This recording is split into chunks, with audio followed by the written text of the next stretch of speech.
The Montana wind screamed through the snow-laden forest as Michael Thompson gripped his 12-year-old daughter's hand. They trudged quickly, hoping to reach home before the storm hit full force. Their 3 shepherd dogs bounded ahead, carving a path through the thick drifts. Suddenly, the lead dog halted. Its ears twitched, nose pointed toward a fallen log. Without a sound, it darted toward it, the other 2 close behind. Luna gasped, pointing at the cluster of dogs now circling around something in the snow. Michael's heart thudded as he approached, catching sight of what the biggest dog was sniffing. A small bobcat kitten lay nearly lifeless, its fur matted with blood. It shivered weakly, cloudy blue eyes blinking in pain. Kneeling in the snow, Michael pulled off his gloves and gently cupped the kitten with his warm hands. Blood trails nearby led toward the dense woods, likely from the mother, perhaps caught in a poacher's trap. A faint, metallic glint under a snowbank confirmed his suspicion. An illegal snare. As a biologist, Michael knew that rescuing wild animals wasn't always wise, but in a freezing storm, this one had no chance. To his surprise, the dog showed no hostility. The lead dog leaned down and tenderly licked the kitten's head, a gesture of unexpected care toward a natural rival. Back home, Rebecca, Michael's wife and a veterinarian, was alarmed to see the wild animal, but her instincts took over. She assessed the kitten, hypothermic, underfed, barely hanging on. After stabilizing it, she nestled it in a blanket-lined box near the kitchen heater, fully expecting it to pass before morning. But when dawn came, so did a shock. The bobcat was alive, encircled by the 3 shepherds like guardians. The lead dog had pressed close to it all night, radiating warmth. Luna named the kitten Scout, saying it would need to learn how to survive. That night, the blizzard grew into one of Montana's worst in decades. Roads vanished beneath snow. Contact with the Wildlife Conservation Department was cut off. In that isolation, Scout began to heal. And then, something unusual happened. Within 2 weeks, the kitten began mimicking the dogs. Scout didn't walk like a feline. It strode with a confident canine gait. When the lead shepherd stood alert, Scout mirrored its posture exactly. Michael began filming the behavior. Each day, Scout copied more and more dog-like habits. It came when called, nearly unheard of in wildcats. It played tag with the youngest dog, dragged toys, and even tried to bark, emitting a bizarre croaky yowl. 4 months in, Scout had grown into a strong young bobcat with a personality as unusual as its upbringing. It awoke with the dogs, ate with them, and patrolled the land like one of the pack.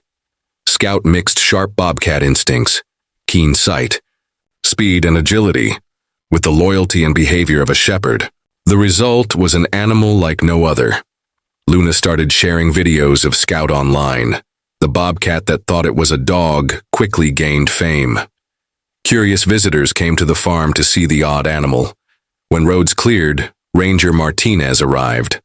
In response to complaints about an illegally kept bobcat, he was stunned to see Scout obey commands and behave more like a trained dog than a wildcat. But rules were rules. Keeping wild animals without a permit is against the law, he reminded them. Michael applied for one, hoping to keep Scout legally. While the application was reviewed, Scout continued growing, now bigger, with defined spots and a sturdier frame, but still unmistakably dog-like. 2 months later, the verdict arrived. The application was denied. The department insisted Scout be turned over for release into the wild. Luna posted a heartfelt video, which went viral and sparked national debate. Public pressure prompted officials to reevaluate Scout's situation.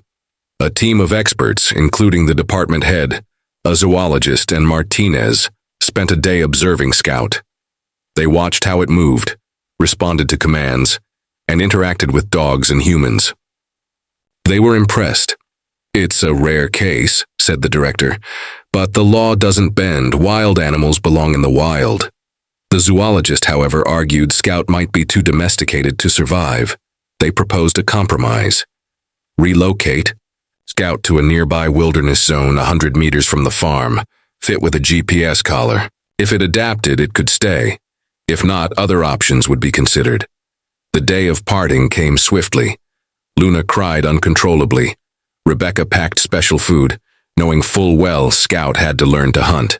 Michael secured the GPS collar, his hands shaking as he stroked Scout's fur one last time. But the dog's reaction was the hardest. As Scout was caged for transport, they barked and whined endlessly, trying to block the way. The lead dog stood guard at the car door, moving only when Michael gave the order. At the release site, a quiet green valley, Scout sniffed the air, stepped from the cage, and paused. It looked back at Michael and Luna, hesitating. Then something rustled in the brush. Wild instinct surged. Scout sprinted into the woods like lightning. Luna wept into her father's coat. On the way home, Michael stared at the blinking GPS, watching Scout's path vanish into the hills. "It's okay," he murmured. "This is where it belongs." But at the farm, the dogs refused to come inside. They sat on the porch, eyes fixed toward the hills where Scout had gone. Week passed. Luna checked the GPS constantly, tracking every move. Scout wandered slowly, exploring, resting, hunting. The dogs sank into mourning. They stopped eating, wouldn't play, and sat atop the hill daily, facing the woods. On the 10th night, something changed. Scout stopped moving, staying on a hilltop for nearly 24 hours. Michael feared the worst. But at sunset, Scout stirred and began heading back. The path was slow, broken by pauses and rests. But it was steady. It wasn't wandering. Scout was coming home. Michael studied the GPS screen carefully, eyes scanning the jagged line cutting through the map. "It's not random," he told Rebecca. "Scout's covering ground, 30 miles in just 5 days. That's faster than most wild bobcats exploring. New territory." They leaned closer, analyzing the data together. "It's not wandering," Michael whispered. "It's coming home." The journey wasn't easy. On the 6th day, the GPS showed Scout approaching a wide, rushing river. Spring runoff had made it deep and swift. Most bobcats avoid water entirely. But Scout, raised among dogs that didn't fear it, located a narrow bend and swam across. Day 7 brought another test. A busy highway. The GPS showed Scout crouching in brush for nearly 3 hours, waiting. Finally, during a lull in traffic, it bolted across in a blur. One by one, Scout overcame obstacles, rivers, asphalt, human structures, even other bobcats' territories. It was behavior unlike anything Michael had seen. "This goes against every known study," he muttered. Wild bobcats weren't migratory. They didn't travel in straight lines across hundreds of miles. They didn't seek something so specific. Then, on the 12th night, disaster struck. The GPS signal vanished. The last blip was in a rocky patch of forest, just 40 meters from the farm. Michael and Luna rushed to the site. They searched for hours, calling Scout's name, scanning every outcrop and hollow. All they found was a piece of the GPS collar, snagged on a low-hanging branch. Michael imagined Scout struggling, panicked, tearing free. Was it injured? Was it lost, or worse? 3 agonizing days followed. Luna barely left her room. Rebecca contacted ranger stations and veterinary clinics across a 100-mile radius. Michael studied maps endlessly, plotting likely paths. "If it kept pace," he said, voice tight, "Scout could be back in 2 or 3 days. But only if it's not hurt." He knew the odds were slipping. The terrain was cold, wild, and full of threats. Wolves, bears, people. Scout's survival wasn't guaranteed. On the 3rd night, as the family sat quietly at dinner, the dog suddenly sprang to life. The lead shepherd rushed to the door, barking wildly, the other 2 close behind, tails wagging furiously. Michael leapt to his feet, heart hammering. He flung the door open and froze. At the edge of the snowy yard, bathed in silver moonlight, stood a small, gaunt figure. Scout, mud-streaked, thinner, collar gone, but alive, and staring straight at home. Later, when they reviewed the GPS data and filled in gaps, Michael estimated that Scout had journeyed more than 100 miles, across rivers, roads, unknown land, through at least one human town, past other bobcats' hunting zones, all in just over 2 weeks. And Scout had done it just as it reached maturity. Experts offered theories: magnetic orientation, spatial, memory, instinctive navigation. But the Thompsons didn't need science to explain what they'd seen. For them, the reason was simple: love. Scout hadn't returned to a location. It had come back to its family. As soon as Scout spotted the dogs, its posture shifted. Gone was the cautious gait of a wild animal. In its place was a bounding, joyous sprint, the unmistakable run of a creature coming home. The three dogs met it halfway, yipping, nuzzling, wagging. All four collapsed into a pile of fur and excitement. Luna burst into tears, dropping to her knees to join them. Michael and Rebecca followed, too overwhelmed to speak.